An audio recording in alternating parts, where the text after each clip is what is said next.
partons à votre rencontre. Vous qui êtes confinés depuis le 17 mars dernier et parfois dans des conditions particulières, comme Frédéric, Amandine et Charlotte, leur fille de 2 ans. Ils sont bloqués depuis 24 jours à bord de leur voilier. Ils effectuaient un tour du monde, mais lors d'une escale en Andalousie, ces aventuriers ont été contraints de rester à quai, direction la marina d'Alcaidessa, un port situé à 10 km de Gibraltar. Bonjour à vous. Alors j'imagine que cette escale n'était pas du tout au programme de votre tour du monde en famille. Non, ce n'était pas au programme. Nous avons passé l'hiver à Lisbonne, où nous devions rejoindre Porquerolles pour l'été, là où nous organisons des croisières et excursions sur notre bateau. Et nous sommes arrivés 4 heures avant la fermeture des frontières.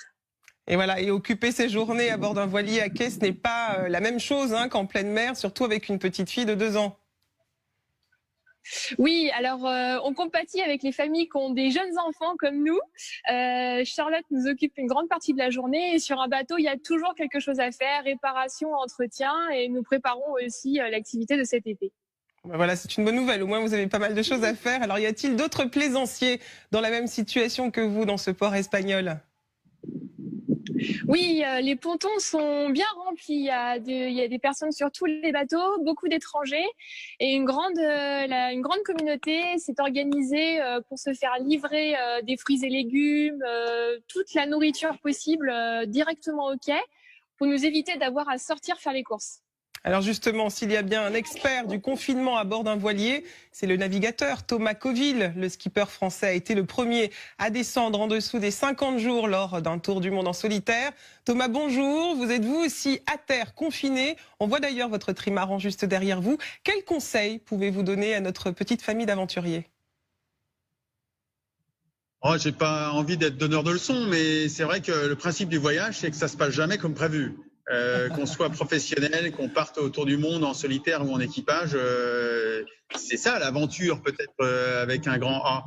Et c'est vrai que ce que j'aurais envie de leur donner comme conseil, c'est que finalement, et notamment en équipage et en famille, le voyage, c'est sûrement celui qui donne la réflexion que la personne la plus importante du bateau, c'est plus soi, mais l'autre.